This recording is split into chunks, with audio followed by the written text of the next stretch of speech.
Assalamualaikum warahmatullahi wabarakatuh.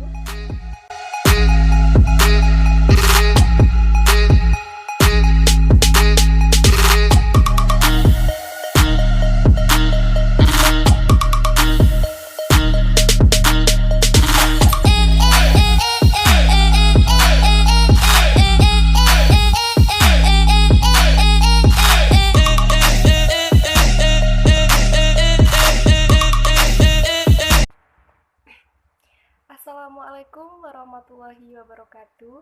Saya Reni Alfiani, NIM F1C4-19020 dari Program Studi Biologi Fakultas Sains dan Teknologi Universitas Jambi. Di sini saya akan membuat video pembelajaran mengenai jaringan pada tumbuhan. Video ini saya buat untuk memenuhi tugas ujian akhir semester struktur perkembangan tumbuhan dengan dosen pengampu Bapak Ade Adriadi SSI MSI. Nah, sekarang kita mulai dengan membahas mengenai tumbuhan. Berbicara mengenai tumbuhan, makhluk hidup yang satu ini memiliki keistimewaan yaitu dapat membuat makanannya sendiri melalui proses fotosintesis. Dengan memanfaatkan cahaya matahari, tumbuhan dapat mengubahnya menjadi energi. Nah, teman-teman ada yang tahu nggak kenapa pohon bisa terus bertambah tinggi?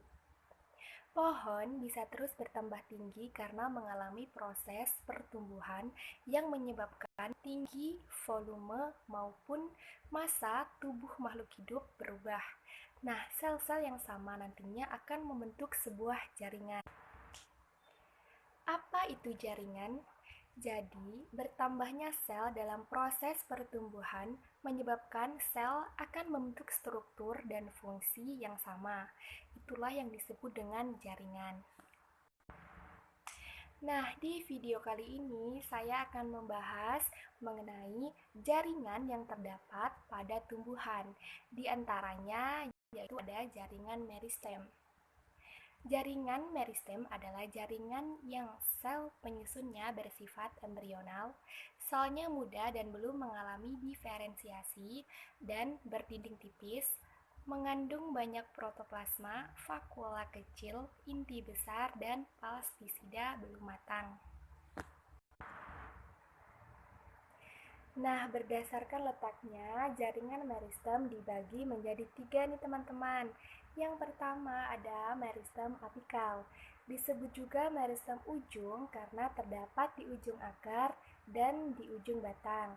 Meristem ujung yang terdapat pada ujung akar memungkinkan membuat jalinan di dalam tanah sehingga memperoleh air yang dibutuhkan oleh tumbuhan. Adapun pada ujung batang dihasilkan sel-sel baru yang akan membentuk daun. Kemudian yang kedua ada meristem interkalar. Meristem interkalar merupakan bagian dari meristem apikal yang terpisah dari ujung selama pertumbuhan. Meristem interkalar terdapat di antara jaringan dewasa, misalnya di pangkal ruas pada batang rumput. Yang ketiga, meristem lateral. Meristem lateral terdapat pada kambium pembuluh dan pada kambium gabus. Tadi kan ada jaringan meristem berdasarkan letaknya. Nah, sekarang jaringan meristem berdasarkan asalnya nih teman-teman. Jaringan meristem berdasarkan asalnya juga ada 3. Yang pertama yaitu meristem primer.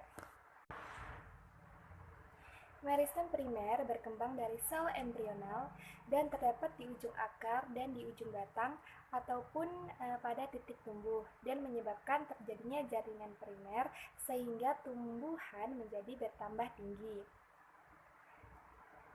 Yang kedua, ada meristem sekunder. Meristem sekunder berkembang dari jaringan dewasa yang telah berdiferensiasi dan masih bersifat meristematis, menyebabkan pertumbuhan sekunder yaitu pada akar dan batang pada tumbuhan dikotil. Yang ketiga ada jaringan permanen. Jaringan yang disusun oleh sel dewasa yang telah berdiferensiasi, tetapi dalam kondisi tertentu bersifat meristem kembali. Jaringan permanen terdiri dari jaringan pelindung atau jaringan penutup. Selanjutnya, kita akan membahas jaringan dasar. Jaringan dasar berfungsi untuk memperkuat kedudukan pada jaringan lain sebagai tempat melekatkan jaringan lain, dan struktur jaringan tidak sama walaupun berasal dari jaringan embrional yang sama. Nah, jaringan dasar dikelompokkan menjadi 3 jaringan juga nih teman-teman, yaitu berdasarkan derajat penebalan dinding selnya. Yang pertama yaitu ada parenkim.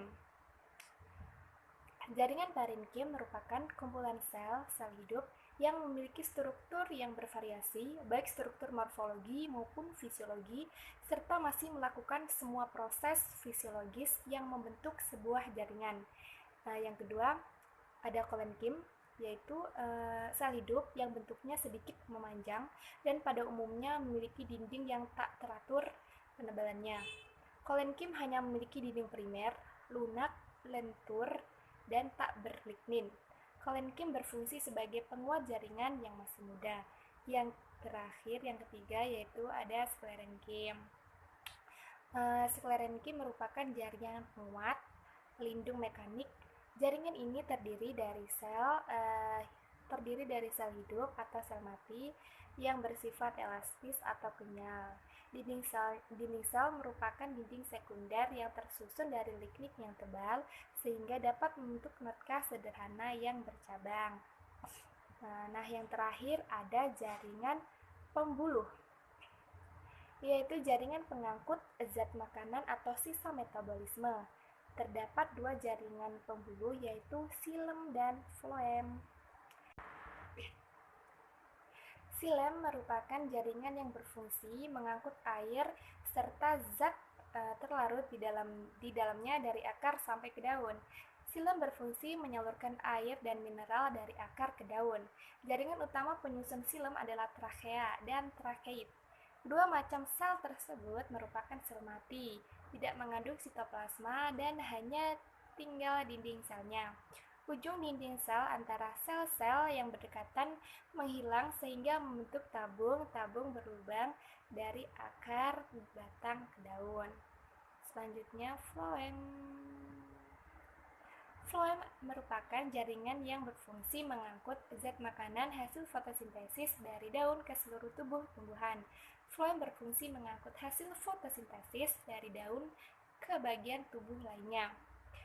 Pada tumbuhan dikotil, floem terletak di sebelah luar xilem. Jaringan floem terdiri dari 2 tipe sel, yaitu tipe tapis dan sel penyiring.